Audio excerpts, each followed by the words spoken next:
tardes o muy buenas noches cuando como reinas o reyes en su casa, en el sillón o con las redes sociales en la mano, tablet, ordenador, nos esté viendo. Tengo hoy un cámara de lujo que se llama Alfonso Francisco Pastor Mora y estoy en una turbita. He venido porque yo no puedo más. Yo no puedo más con esta vida, yo no puedo más con este verano, con esta cantidad de cosas que pasan, pero como tengo que poder, porque este verano 2022 yo no me voy a perder ninguna actividad, pues yo vengo a pasar el ITV a Naturbita, que ya sabéis que está en la plaza del edificio Plaza, al lado, o sea, enfrente de la puerta del mercado central, la puerta principal. Pues aquí está Naturbita. Y si no, lo podéis buscar por las redes. He venido y le he dicho a Alfonso, ayúdame porque tengo que presentar un libro de Jesús Melgar, el loco, biografía no autorizada ni consentida de Jesús Quintero.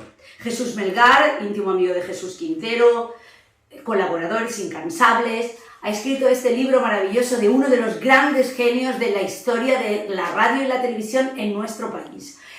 La presentación del libro fue en La Polaca y estuvo a cargo de don José Luis Salas, don Francis Guzmán y don Jesús Jaén. Y por supuesto el interesado, don Jesús Melgar. Fue un placer conocerlo en persona y fue un placer adquirir su libro. Les dejo un breve aperitivo en los vídeos que tomé en la terraza de La Polaca para que ustedes despierten el deseo y el conocimiento de saber mucho más de uno de los medios más extravagantes, pero más queridos por los que de verdad sentimos pasión por la comunicación, que es la radio y la televisión. Gracias, Alfonso Francisco Pastor Mora. ¿Qué sería mi vida de ti si no pudiera yo venir a pasar el ITV contigo de vez en cuando? Gracias, es un honor poder atenderte y tratarte. Gracias a ti, amigo.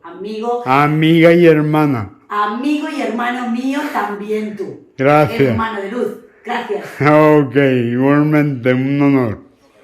Esto para mí ha sido llegar y besar el santo. Un amigo me ha mandado el fotocall y yo digo, me parece muy interesante. ¿Dónde? En La Polaca, mucho más interesante todavía. Y entonces he llegado y he besado el santo. He conocido a Jesús Melgar, ya parece que nos habíamos visto en algún lado, porque yo le he dicho, pues su cara me suena, debe ser usted famoso. Entonces me ha dicho, pues yo he escrito ya 2 libros. ¿El primero? Sí, el primero en la frente, ¿no? El primero en la frente. ¿Cómo es el título? Que lo he olvidado, pero tienen que saberlo los telespectadores. El primero fue Trucos cocineros para náufragos hogareños. Es un libro de cocina con trucos de la abuela, pero escrito con sentido del humor y mucha ironía. Pues eso es lo mejor que hay en la cocina, echarle ironía y sentido de humor, porque con los mismos ingredientes hacer siempre durante tantos años una comida diaria o varias veces, que tenemos la mala costumbre de comer, exacto, y varias veces además. Y ahora ha escrito usted El Loco, biografía no autorizada ni consentida de Jesús Quintero, pero se habrá metido usted en un lío, ¿no? Bueno, estoy a punto de meterme en el momento en que reciba las primeras denuncias, no, es broma.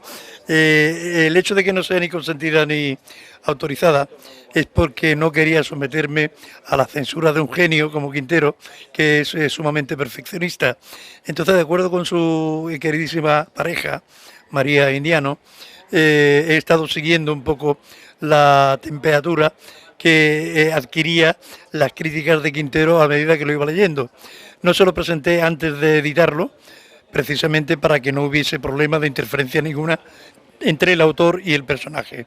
Pero sí que le he enviado el primer libro, recién salido de la máquina, convenientemente dedicado con mucho cariño y con mucho afecto a Quintero.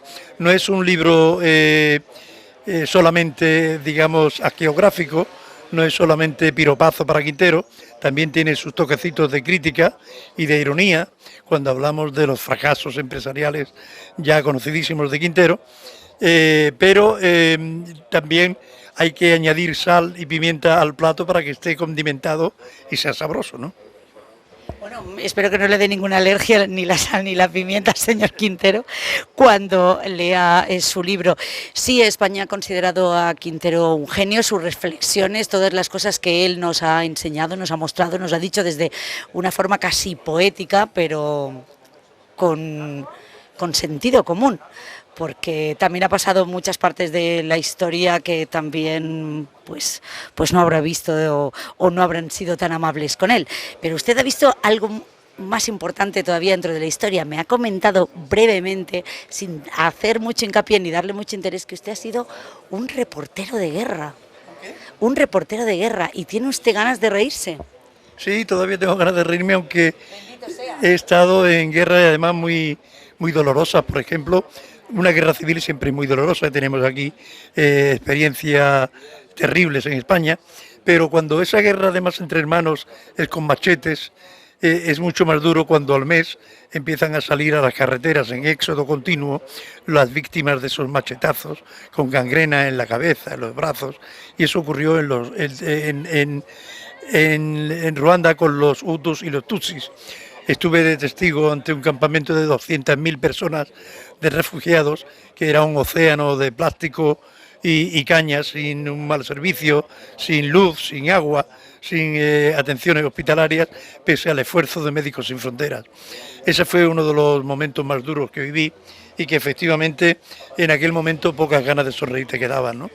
O cuando me incluí en la valija diplomática de Hoy Me Siento Italiano y Musical, un grupo que propuso cantar por la paz a Saddam Hussein y al ejército aliado. El ejército aliado no lo aceptó, pero Saddam Hussein sí, y entonces pues incluyó mi nombre entre los pasaportes como productor musical, cuando realmente yo lo que iba era informar para la cadena SER, que no tenía allí acreditado a ningún corresponsal de guerra.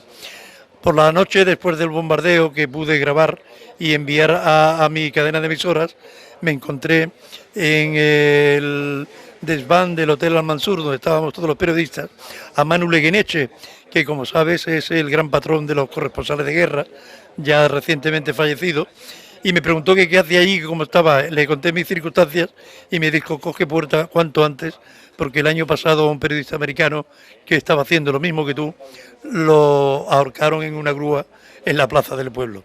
Así que imagínate, si tengo todavía ganas de sonreír, porque efectivamente he resucitado varias veces. ¿Y qué pellizco se va en el corazón su madre cuando usted decidió meterse en estos líos? Porque si no estuviéramos informados no podríamos ayudar, no podríamos ver la verdad, no podríamos... Y eso es... una persona que nace así no puede evitarlo, es un aventurero. Pues tengo una anécdota, ya que hablas de mi madre. A mi madre la engañaba diciéndole que me iba a hacer una excursión con veleros a Lisboa, cuando realmente estaba ya camino de Bagdad. Y no se ha arrepentido usted de haberla engañado, ¿no? Porque tenía que ir y hacer lo que tenía que hacer. Eso es una llamada. Sin duda alguna que sí. El periodismo, cuando es vocacional, tiene en cierta manera esos tributos que rendir, ¿no? Y por eso ahora tiene mucho que escribir y mucho que decir y mucho que seguir informando, porque supongo que sus libros yo no los he leído, pero me voy a interesar, le prometo. Y tendrá mucho que decir y mucho que enseñarnos a todos los que estemos ávidos de no salir de nuestra cama para buscar aventuras. Sí, pero fíjate, no todo va a quedar en la tristeza de la guerra. También hay otro tipo de reportajes, por ejemplo, un reportaje amplio sobre el turismo sexual en Cuba, que estuvimos haciendo, o un reportaje sobre las rutas del chocolate en las serranías de Ketama, en Marruecos, o un reportaje de una secta de yoga tántrico llamado Ananda Marga, en el que estuve 6 meses para conocer sus interioridades, o un reportaje, por ejemplo, sobre los lamas en el Tíbet, o un reportaje, por ejemplo, en el río Ganges, donde hacen las piras funerarias de los cadáveres, quemándolo con sándalo y con incienso. En fin, que hay otros vericuetos y otros enfoques que también hemos hecho y de los que estamos pues ciertamente orgullosos, ¿no?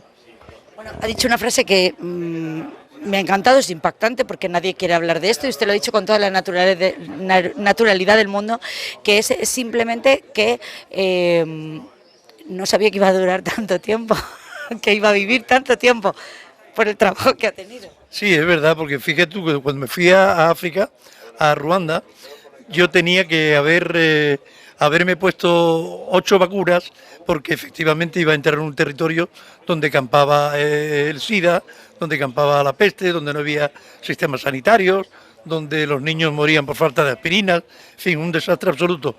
Y me puse las vacunas pero me fui inmediatamente porque el avión militar donde llevábamos los recaudados tenía que llegar a Médicos Sin Fronteras.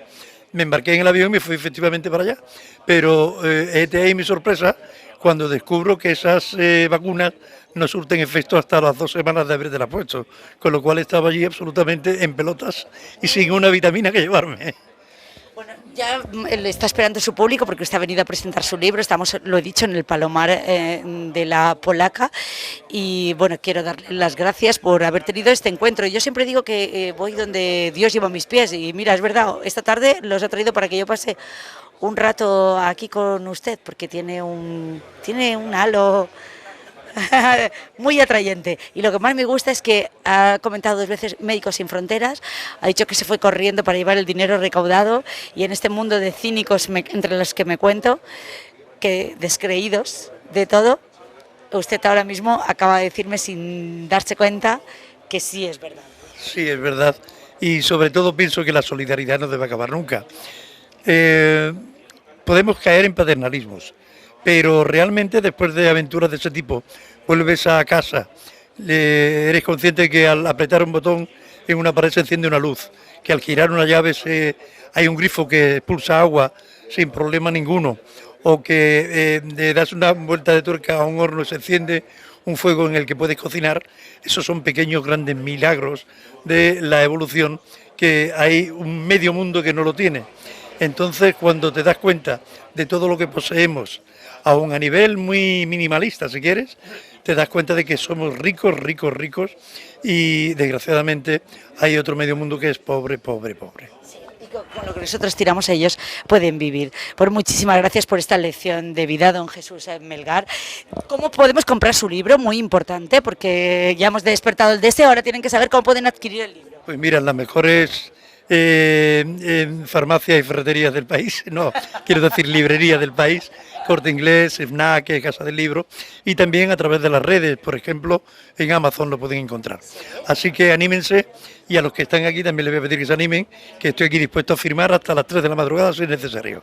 Bueno, pues muchísimas gracias por atendernos y muchos éxitos, aunque ya sé que los tienen, pero mucho más. Muchas gracias. Yo espero que no sea la próxima que editéis un libro, porque eso va a tardar otra vez un mogollón. Estoy absolutamente encantado y yo no sabía, yo me enteré por medio de salas y tal, que habías trabajado con muchísimo tiempo con Quintero. 10 años. No solo en radio, sino también cuando hizo El Perro Verde en televisión. Y en Radio Romántica también. Qué barbaridad. ¿Cómo pasa el tiempo, querido?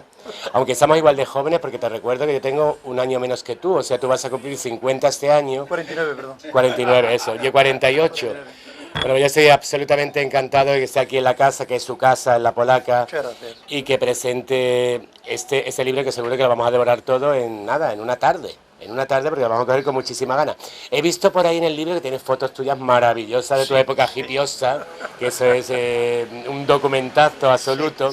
Ya me gustaría ver a mí tu archivo personal de ese momento setentón, ochentón, que bueno, que tiene que dar muchísimo de sí. Estamos preparando unas memorias, estoy insistiendo, me da vergüenza ajena, pero bueno, habrá que ponerse a hacerlo porque quiero que al menos quede constancia de las aventuras y correrías que he tenido en toda mi juventud. Yo eso lo acabo de decir aquí a mi reportera audaz e intrépida, que pensaba que iba a morir joven, porque he tenido historias muy, muy fuertes y casi 2 o 3 condenas de muerte encima, pero no, aquí estoy el tío con 69, que es un año muy divertido, por aquello de, ¿no?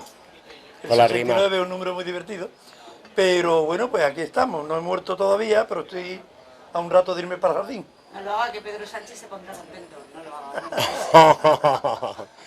De todas formas, eso de hablar de la premortaja y tal es muy divertido. A la gente da mucho susto. A mí no me da miedo. A mí me parece muy divertido. A mí me da miedo el dolor, pero la muerte no. Yo le pregunté muchas veces a un vecino de aquí que tiene un bar, tú lo conoces, a Rafael del Ceuta, que es muy longevo y está a pie de barra todavía. Le digo, Rafael, cuando te mueras, ¿cómo quieres la raya? ¿En esta parte de aquí o en esta de aquí que yo te la hago? Y se pone enfurecido, pero en fin, a mí eso de hablar de la muerte forma parte de la vida y es maravilloso y nos da más vida todavía, absolutamente. Tan peculiar a la hora de hacer sus preguntas, ¿dónde quieren la raya? Muy claro. Bueno, yo estoy encantado de que estés aquí. No, a él le da pánico, ¿Ah, sí? le da pánico absolutamente. Pero aún así, ya te digo, es muy divertido porque hablar de la muerte es hablar de la vida, es celebrar la vida de alguna forma, es así. Nada, Salas. Ahora a continuación viene otro compañero que ha pasado también lo suyo con Jesús Melgar, que es otro Jesús, Jesús Jaén. Estamos rodeados, Jesús de mi vida, rodeados. A la hora de la cultura, ¿no? De promocionar de la cultura, ¿no? Totalmente. Te abras entero, totalmente. A mí me corresponde un poco hablar de la trayectoria profesional de mi tocayo. Pero verán, estamos aquí en esta mesa 3 Jotas, que en terminología del póker sería un trío de póker. Si le ponemos y bautizamos de nuevo a Francis, si le ponemos José o Juan, sería... Se llama José Francisco. José, pues ya somos un póker de Jotas, ¿no? Y si vamos a hablar de un libro de un tal Jesús Quintero, pues ya somos repóker, ¿no? De Jotas, ¿no? Que sería las 5 Jotas de un buen jamón, ¿no? Como el libro que tenemos ahí, ¿no? Bueno, me corresponde hablar un poco de Jesús en cuanto a trayectoria profesional. Yo, la gran anécdota que yo tengo fue en un enero de 1983, cuando a mí me llamaron a filas de Radio Algeciras de la cadena SER para 40 principales. Y cuando yo me estaba formando y curtiendo en el año 83, hace ya cerca de 30 y 40 años prácticamente, me encontré por los pasillos, mientras yo estaba haciendo las prácticas y demás, antes de meterme en un micrófono, a un señor que estaba detrás de un gran bigote, ¿no? Ese gran bigote que lo sigue manteniendo y que lo vi con esa hiperactividad que tenía y me arropé en sus faldas para aprender algo de todo lo que es su trayectoria profesional. Y me sirvió de mucho porque gran parte de lo que sé ahora mismo en la radio se lo debo a Jesús Melgar, ¿no? A mi hermano. Por Cadena COPE, por Televisión Española, por Canal Sur, donde 10 años estuvo con un maestro de maestros en la radiofonía española como es Jesús Quintero, donde fue responsable de todo lo que se tenía que emitir en esa nocturnidad de la radio, donde realmente se creó una parte importante de lo que significa la edad de oro de la radiofonía española, y creo que José Luis estará de acuerdo conmigo. Como muchas partes del pastel de la edad de oro de la radiofonía, ¿no? Por ejemplo, fácilmente, si hacemos un símil, fácilmente comparable, como puedan ser las famosas radionovelas de Guillermo Sautier Casaseca, ¿no? Es fácilmente comparable. Un maestro como Jesús Quintero, donde algo tan difícil en la radio como es el saber domar los silencios, cuando está absolutamente prohibitivo en la radio hablar de los silencios, tener silencios, y él lo supo manejar muy bien, y gracias a las directrices de Jesús Melgar, pues creo que yo lo considero un animal radiofónico, animal con todo el cariño del mundo, porque es mi maestro y aparte es mi colega y es mi hermano. Era un friquismo, era la realidad de la vida, la gente que existe en el día a día, el que nos cruzamos en la calle. No solo ha trabajado con Jesús, hay que considerar algo importantísimo. Una vez que trabaja con Jesús, un amigo, un gran compañero y un gran profesional como es Carlos Herrera, lo retoma y forma el grupo de Herrera en la Onda. Yo ante esta gente, yo soy el niñato que se cuela y digo yo de mayor quiero ser como estos tíos, pero por lo canallas, por lo gamberro. A mí la envidia no es por lo de los tusis y los hutus, por supuesto, por haber estado 10 años compartiendo día de curro con Jesús Quintero, con el Loco a la Colina, codo con codo. Eso es de envidia. Envidia de la única que entiendo que es la buena, la sana, la que te empuja. Pero realmente la envidia que siento por este tipo de personajes, por Jesús Melgar, es la envidia por ser un canalla. Un canalla muy listo, un canalla que sabe cómo colarse en los sitios, sabe cómo estar, sabe cómo dar, sabe cómo no dar. Él sabe. Y eso, ¿a qué universidad hay que ir para aprender? La de la vida, la de la vida. Exactamente, esa es la clave. Y por cierto, el libro, ya voy ubicando lo que ha venido marcando Jesús, el hecho de ese binomio es como, me voy a trabajar con Jesús Quintero. Es como decirle a un padre o una madre, me voy a trabajar con el toro más difícil del mundo, utilizando símiles taurinos. Es muy complicado. Torear a un tío como el Quintero. ¿Cuándo no te va a torear a ti, Quintero? ¿Cuándo no te va a torear? Habría que empezar la pregunta así. ¿Cuándo no te torea Quintero? Porque si alguien torea aquí es Quintero. Tú podrás acercarte, podrás rozar, pero el que torea es Jesús Quintero. Y el hecho, además, te lo he recordado, el día que estamos comiendo aquí hace muchos años, estábamos con Herrera, y yo le digo, Jesús, déjame que te toque. Y dice, ya empezamos con lo que no es. Y era, digo, quiero tocar a la persona que estaba con Jesús Quintero en esa noche, que hasta, ¿cuánto te costó conseguir, por cierto? 3 años, me has contado, que te costó entrevistar a un travesti. 3 meses. 3 meses. Ah, ya decía yo, 3 años demasiado. 3 meses llamando continuamente a la puerta de su pensión en la Alameda de Hércules. Hércules, sí.